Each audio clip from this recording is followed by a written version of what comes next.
Assalamualaikum warahmatullahi wabarakatuh. Alhamdulillahi wahdah. Wassalatu wassalamu ala man la nabiyya ba'dah. Wa ala alihi wa sahbihi wa nasarahu wa wala. Rabbana iftah bainana wa baina qaumina bil haqq wa anta khairul fatihin. Allahumma iftah lana futuhal arifin warzuqna fahman nabiyyin. Subhanaka la ilma lana illa ma 'allamtana innaka antal alimul hakim. Wala haula wala quwwata illa billahil aliyyil azim. Teman-teman Facebook dan alam maya yang dirahmati Allah, InsyaAllah pada malam ini saya akan sambung lagi tafsir suratul Fatihah bahagian yang kelima. Kita telah menghuraikan tentang A'udzubillah, Bismillah, Alhamdulillahi Rabbil Alamin. Malam ini kita sambung ayat seterusnya, Ar-Rahmanir Rahim. Ar-Rahmanir Rahim, Allah Tuhan yang Maha Pemurah. Ar-Rahim, yang Maha Kasihan belah. Dalam kitab-kitab lama diterjemahkan Ar-Rahman dengan makna Allah Tuhan yang Maha Murah lagi boros. Ar-Rahim, Allah Tuhan yang Maha Kasihan belah. Di mana sifat Rahman ini lebih besar daripada sifat Rahim, kerana Allah Subhanahu wa Ta'ala mengaitkan Ar-Rahman ini dengan banyak perkara. Di antaranya apabila Allah Subhanahu wa Ta'ala menyatakan Ar-Rahmanu 'alal 'arsy istawa, Allah Tuhan yang bersifat Rahman itu bersemayam, beristiwa di atas arasy. Walaupun semua sifat-sifat Allah yang Maha Agung, Maha Sempurna itu meliputi seluruh makhluknya, tetapi di antara nama-nama yang selalu Allah sebut dalam Al-Quran, iaitulah sifat Ar-Rahman. Begitu juga sifat Ar-Rahim.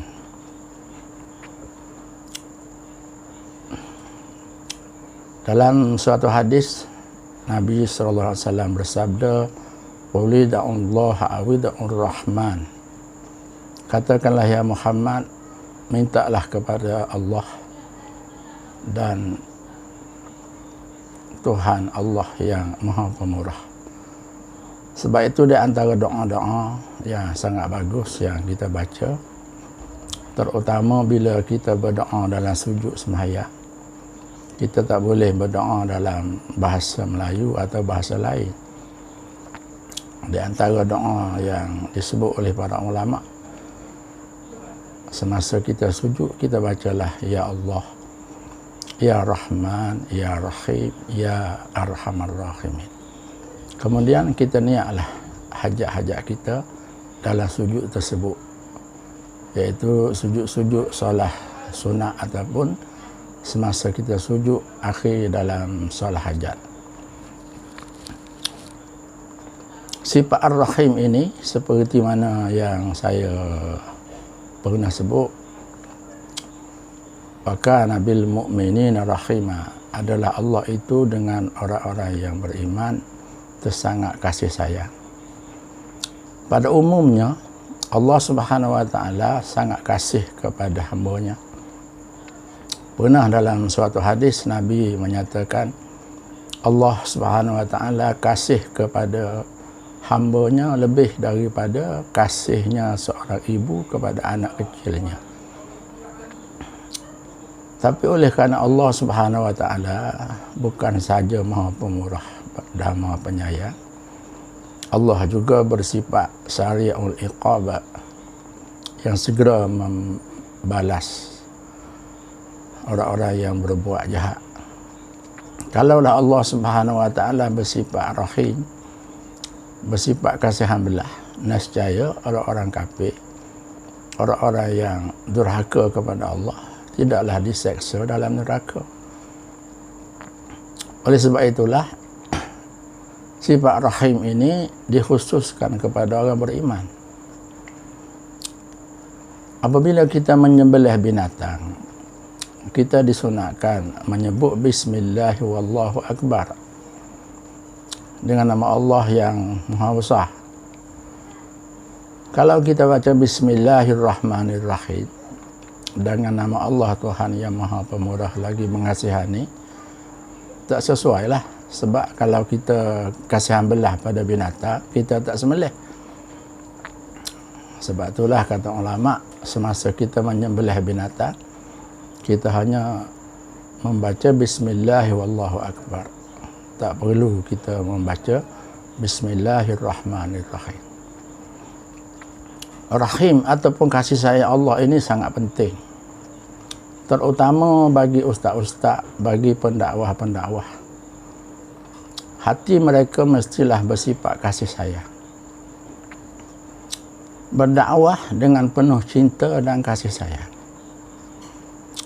Ini kalau tuan-tuan dengar Ustaz Syamsi Ali, Imam Besar Masjid New York, beliau menyatakan bahawa setiap pendakwah mestilah ada sifat kasih sayang kepada saudara-saudara sesama Muslim. Dalam satu video, seorang ustaz menyatakan bahawa setiap kali dia berceramah, dia tak pernah tinggal kata-kata ini, iaitu Nabi SAW menyatakan kepada Anas, aku nak bagi tahu pada kamu satu sunnah yang paling besar. Antara banyak-banyak sunnah yang paling besar iaitulah bersifat kasih sayang kepada sesama makhluk. Maka Allah Subhanahu wa taala memasukkan kita ke dalam syurga adalah dengan rahmat ataupun dengan kasih sayangnya. Bahkan Aisyah radhiyallahu anha pernah bertanya Nabi sallallahu alaihi wasallam, engkau juga begitu wahai Rasulullah? Nabi kata, ya. Walaupun saya kuat ibadat, waktu malam sembahyang, tahajud hingga bekak kaki-kaki, tapi bukan dengan sebab ibadatnya Allah masukkan Nabi ke syurga. Allah memasukkan Nabi ke syurga dengan rahmat, dengan kasih sayangnya. Jadi sifat rahmat, kasih sayang ini sangat penting. Kisah yang selalu kita dengar, yang disampaikan oleh ustaz-ustaz, bagaimana seorang pelacur yang telah memberi minum air kepada seekor anjing di tengah padang pasir, maka Allah telah mengampunkan dosa perempuan zina, penzina ini, dan dimasukkan dia ke dalam syurga. Ini sudah pastilah wanita yang bersifat kasih sayang, kesian belah kepada anjing ini adalah seorang wanita beriman ataupun seorang wanita muslimah. Itulah pentingnya kasih sayang. Ada satu kisah disebut dalam tafsir Ibnu Katsir, kalau tak salah saya. Seorang hamba, Allah bertanya kepadanya, kamu nak masuk syurga dengan ibadat kamu atau dengan kasih sayangku? Maka si Abi ini sangat bangga dengan ibadatnya yang begitu banyak. Waktu malam, setiap malam dia bertahajud sampai subuh. Waktu siang dia berpuasa sunat selama 70 tahun. Maka dia berkata, saya akan masuk surga dengan ibadat saya. Maka Allah Subhanahu wa taala campakkan dia ke dalam neraka. Dia pun terkejut, ya Allah, pasal apa aku dimasukkan ke neraka? Allah berfirman kepadanya, ibadat yang kamu lakukan 70 tahun tak cukup untuk bayar ataupun tukar dengan sebiji mata yang aku kurniakan kepada kamu. Maka si Abid tadi mohon ampun kepada Allah. Ya Allah, aku mohon supaya dimasukkan ke syurga dengan belas kasihan-Mu. Maka Allah telah mengangkat si Abid tadi daripada neraka, dimasukkan ke dalam syurga. Itulah perlunya kita kepada kasih sayang Allah Subhanahu wa taala. Dengan kasih sayang Allah, kita berharap sungguh-sungguh Allah bersifat kasihan belah kepada kita, dan Allah mengampunkan dosa kita dan memasukkan kita ke dalam syurga. Dalam Al-Quran, Allah Subhanahu wa taala menyatakan, innallaha la yaghfiru an yushraka bihi wa yaghfiru ma duna zalika liman yasha. Allah sekali-kali tidak mengampuni dosa syirik, dan Dia bersedia mengampuni dosa-dosa selain daripada syirik bagi orang yang Ia kehendaki. Saya mendengar tafsiran ayat ini daripada guru saya, almarhum Syekh Ahmad, anak kepada Syekh Abdul Qadir Al-Mandili. Beliau menyatakan bahawa maksud Allah tidak mengampuni dosa syirik, orang yang syirik dengan Allah, dia mesti kembali kepada tauhid. Setelah dia kembali kepada tauhid dan dia bertaubat, dia akan masuk syurga. Adapun orang yang melakukan dosa selain daripada syirik, kalau Allah menghendaki, walaupun dia tidak minta ampun kepada Allah, Allah masukkan dia ke dalam syurga. Apatah lagi kalau dia minta ampun, beristighfar, mohon keampunan, sesat sungguh-sungguh kepada Allah, Allah masukkan dia ke dalam syurga. Jadi Allah yang Maha Rahim ini dengan kasihan belahnya memasukkan hamba-hambanya ke dalam syurga. Oleh sebab itulah kita seorang Islam, apatah lagi kita seorang ustaz ataupun pendakwah, hati kita hendaklah bersifat kasih sayang, bersifat kasihan belah kepada makhluk-makhluk Allah Subhanahu wa taala. Mudah-mudahan dengan adanya sifat kasihan belah tersebut, Allah Subhanahu wa taala berkasihan belah pula kepada kita dan dimasukkan kita ke dalam syurga. Dalam surah Az-Zumar, Allah berfirman, Qul ya ibadiyallazina asrafu, katakanlah ya Muhammad, wahai hamba-hambaku yang melampaui batas, la taqnatu min rahmatillah, jangan sekali-kali ia berputus harap daripada rahmat Allah. Innallaha yaghfiru dzunuba jami'a, sesungguhnya Allah mengampuni dosa semua sekali. Sebesar mana dosa? Seorang sahabat bertanya, saya banyak dosa, kalau saya minta ampun, adakah Allah mengampuni dosa saya? Sebesar mana dosa kamu? Sebesar bukit, lebih besar daripada bukit ya Rasulullah. Sebesar langit, dosa saya lebih besar daripada langit. Dosa saya lebih besar daripada bumi. Dosa yang kamu lakukan itu, kata Nabi, mana lebih besar dengan kebesaran Allah Subhanahu wa taala? Maka jawab sahabat tersebut, tentulah lebih besar lagi kebesaran Allah Subhanahu wa taala. Maka Nabi mengajar, Astaghfirullahalazim, aku mohon keampunan kepada Allah yang Maha Agung. Jadi bagi kita umat Islam, tidak ada istilah putus asa. Walaupun kita banyak dosa, kita tetap kembali kepada Allah. tetap kita bertaubat dan tetap kita mengharapkan kasih sayang Allah, kasih hambalah Allah Subhanahu wa taala kepada kita. Dan antara sifat-sifat yang sepatutnya ada kepada setiap orang beriman, kata ulama, yang pertama sifat khauf, yang sentiasa takut kepada Allah. Yang kedua sifat raja, yakni kita sentiasa berharap dan bersangka baik kepada Allah Subhanahu wa taala. Bila kita bertaubat, kita menyangka Allah terima taubat kita.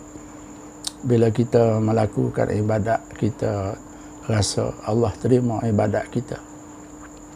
Jadi setiap orang mesti ada sifat khauf, takut kepada Allah. Diceritakan Nabi Yahya alaihissalam terlalu takut kepada Allah sehingga setiap hari beliau menangis. Dikatakan di pipinya ada aliran air mata oleh kerana terlalu takut kepada Allah. Adapun Nabi Isa alaihissalam sifatnya suka tersenyum.